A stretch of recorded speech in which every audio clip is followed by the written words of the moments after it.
देवियों सज्जनों, चतुर्थ कृषि रोड मैप के शुभारंभ के अवसर पर अब वो क्षण है जिसकी हम सभी बड़ी आतुरता से प्रतीक्षा कर रहे थे, जिन्हें झारखंड की पहली महिला राज्यपाल का गौरव प्राप्त है, 15वीं राष्ट्रपति किंतु देश की दूसरी महिला राष्ट्रपति, जिन्होंने माननीय मुख्यमंत्री जी के आमंत्रण को स्वीकार कर हमें यह सुनहरा अवसर प्रदान किया है। माननीय राष्ट्रपति महोदया से निवेदन है कि इस ऐतिहासिक अवसर पर अपने उद्बोधन से हम सबको कृतार्थ कर अपना शुभ संदेश हम सबको देने की कृपा करें। माननीय राष्ट्रपति महोदया।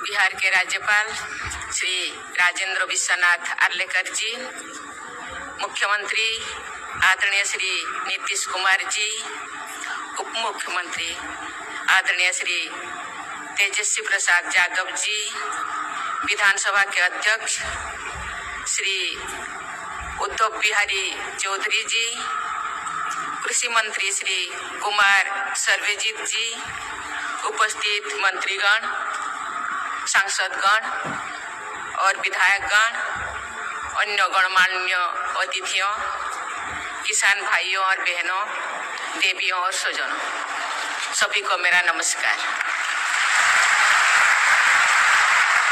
आज बिहार के चतुर्थ कृषि रोड मैप के शुभारंभ के अवसर पर आप सबके बीच उपस्थित होकर मुझे हार्दिक प्रसन्नता हो रही है। राष्ट्रपति के रूप में भले ही ये राज्य की मेरी पहली यात्रा है, मैं बिहार के लोगों और यहाँ की संस्कृति से भली भांति परिचित हूँ। पड़ोसी राज्य झारखंड के राज्यपाल पद के दायित्व का करीब 6 वर्षों तक निर्वहन करते हुए मैंने बिहार की संस्कृति और जीवन शैली को करीब से जाना और महसूस भी किया।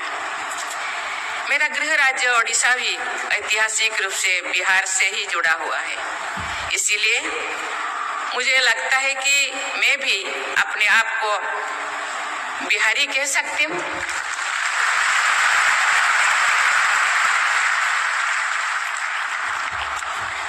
कृषि बिहार की लोक संस्कृति का एक अहम हिस्सा है। बोटोहिया, विदेशिया से लेकर कटनी और रोपनी गीतों तक की बिहार की लोक संस्कृति और साहित्य की यात्रा ने पूरी विश्व में अपनी पहचान बनाई है। मैंने सूरीनाम की अपनी यात्रा के दौरान वहां पर पुरातन बिहार के झलक देखा। विशाल भौगोलिक दूरी और अलग अलग टाइम जोन में होते हुए भी बिहार से गए लोग ने जहाँ तक वहाँ और रहते हैं अपनी संस्कृति और परंपरा को संजोए रखा है, वही दूसरे ओर स्थानीयता में भी रोज बस गए हैं। देवियों और सज्जनों, बिहार की सभ्यता विश्व की प्राचीनतम सभ्यताओं में से एक है। हम सब जानते हैं कि मानव सभ्यता के विकास और कृषि के बीच घनिष्ठ संबंध रहा है। कृषि बिहार की अर्थव्यवस्था का आधार है। कृषि और संबंध क्षेत्रों में न केवल राज्य का लगभग आधा कार्यबल लगा हुआ है, बल्कि राज्य की जीडीपी में भी इसका अहम योगदान है। इस प्रदेश की उन्नति के लिए कृषि क्षेत्र का सर्वांगीण विकास अत्यंत आवश्यक है।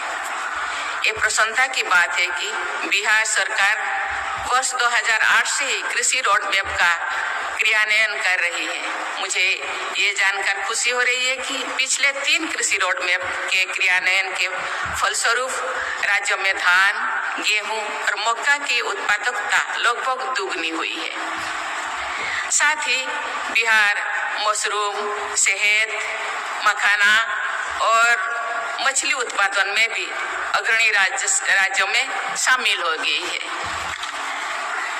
फोर्थ कृषि रोड मैप का शुभारंभ इस प्रयास को और आगे बढ़ाने की दिशा में महत्वपूर्ण कदम है। मुझे ये बताया गया है कि इस कृषि रोड मैप के अंतर्गत आगामी 5 वर्षों में फसलों के विविधीकरण, बेहतर सिंचाई सुविधा, भूमि और जल संग्रहण, बीज उत्पादन में आत्मनिर्भरता, जलवायु अनुकूल कृषि, फसल अवशेष प्रबंधन, पशु स्वास्थ्य प्रबंधन, भंडारण की सुविधा का विकास जैसे विषयों पर बल दिया जाएगा।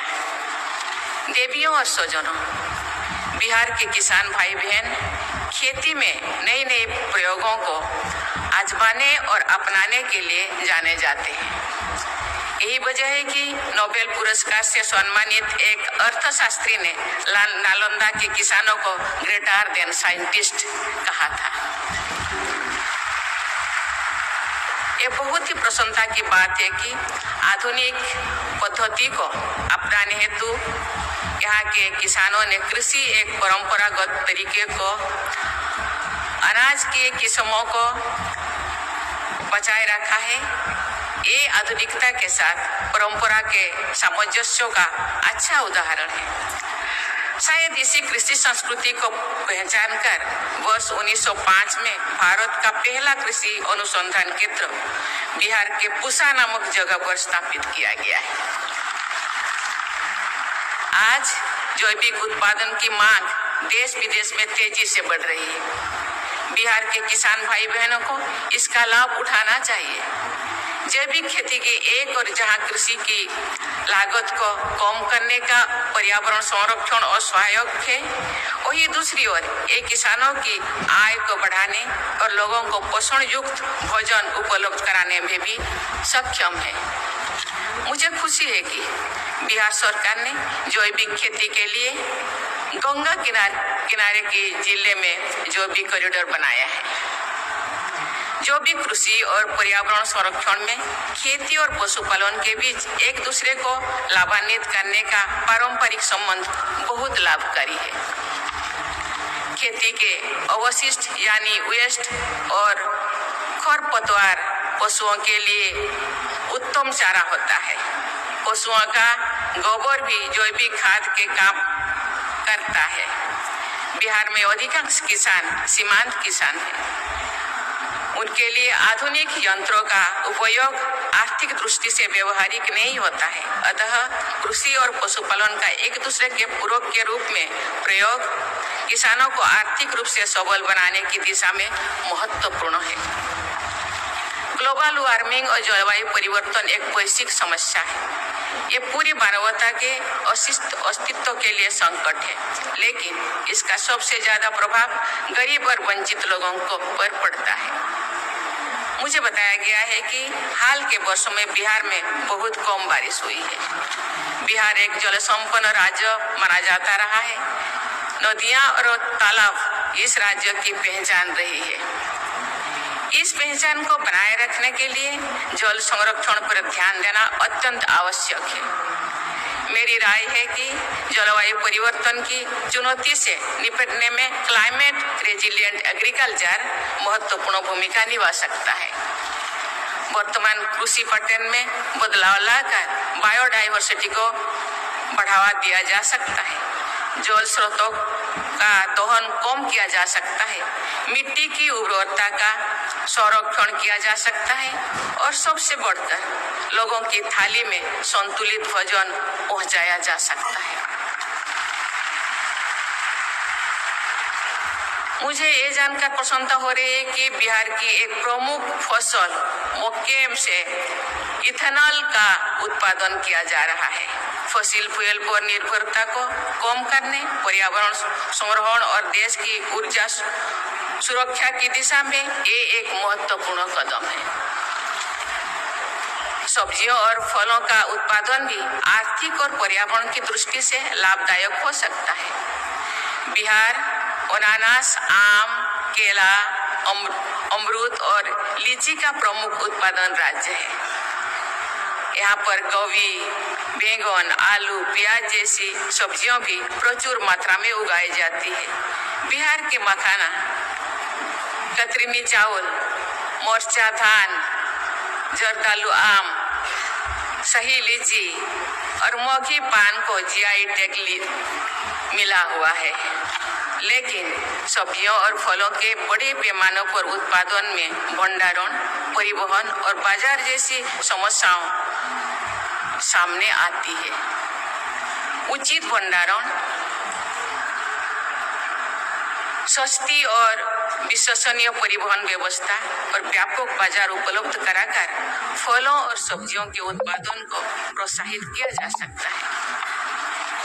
मुझे खुशी है कि चतुर्थ कृषि रोड मैप के प्रोसेसिंग यूनिट्स बनाने, मेगा फूड पार्क स्थापित करने और एक्सपोर्ट इंफ्रास्ट्रक्चर विकसित करने जैसे प्रावधान है। देवी और स्वजनों, बिहार भगवान बुद्ध और अशोक की धरती है। उन्होंने संपूर्ण मानवता को शांति और सद्भाव का पाठ पढ़ाया है। आप इस पावन धरती के वासी हैं, इसीलिए आपसे ये अपेक्षा की जाती है कि आप एक ऐसी समाज का आदर्श प्रस्तुत करें जिसमें देश और कलह की कोई गुंजाइश नहीं होना चाहिए। विकसित भारत के सपने को पूरा करने में इस प्रदेश का योगदान अत्यंत महत्वपूर्ण है, लेकिन इस सपने को सच्चाई से बदलने के लिए हमें मानव निर्मित संकीर्णताओं से बाहर निकालना होगा। बिहार को एक विकसित राज्य बनाने के लिए समेकित विकास के अलावा कोई विकल्प नहीं है। राज्य के नीति निर्माताओं और जनता को बिहार की प्रगति के लिए एक रोड मैप निर्धारित करना होगा और उस पर चलना होगा। ये बहुत ही प्रसन्नता की बात है कि कृषि रोड मैप का क्रियान्वयन किया जा रहा है। मुझे और अधिक खुशी होगी जो बिहार विकास के हर मानक पर रोड मैप बनाकर लगातार प्रगति के पथ पर बढ़ता दिखाई दे, क्योंकि ये भी मेरा राज्य है। मैं अपना राज्य मानती हूँ बिहार को। माननीय मुख्यमंत्री ने मुझे बार बार आने के लिए कहते हैं, मैं जरूर आऊंगी, क्योंकि ये भी मेरा राज्य है। कभी मेरे पूर्वजों भी यहाँ रहा करते थे, अभी मेरा भाई बहन उनके उत्तर पीढ़ी है, तो ये भी मेरा राज्य अपने मानती हूँ, इसीलिए मुझे जरूर आना है। मैं आऊंगी बीच बीच में, क्योंकि मैं भी किसान की बेटी हूँ। यहाँ कैसे जैविक खेती किया जाता है, कैसे भंडारण, कैसे प्रावधान रोड मैप द्वारा क्या हो रहा है, मुझे भी जानकारी लेना है। मुझे तो प्रेसिडेंट के पास जाना है, गाँव खेती करना है।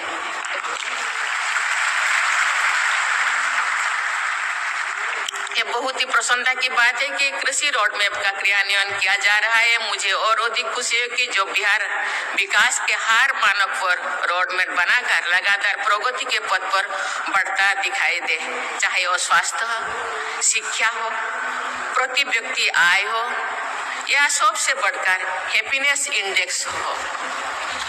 अतः मैं आप सबको नवरात्रि, दुर्गा पूजा और दशहरा की बधाई देती हूँ, क्योंकि अभी नवरात्रि चल रहे हैं। सब माँ दुर्गा की नवी पूजा को पूजन करते हैं। ये हम लोगों का बहुत सारे त्योहारों में से एक सबसे बड़ा त्योहार है। सबको बहुत बहुत बधाई। माँ दुर्गा की कृपा सदैव बिहार और बिहार वासियों पर बनी रहे। धन्यवाद। जय हिंद, जय भारत, जय बिहार। जीवन की कला को अपने हाथों से साकार कर नारी ने सभ्यता और संस्कृति का रूप निखारा है।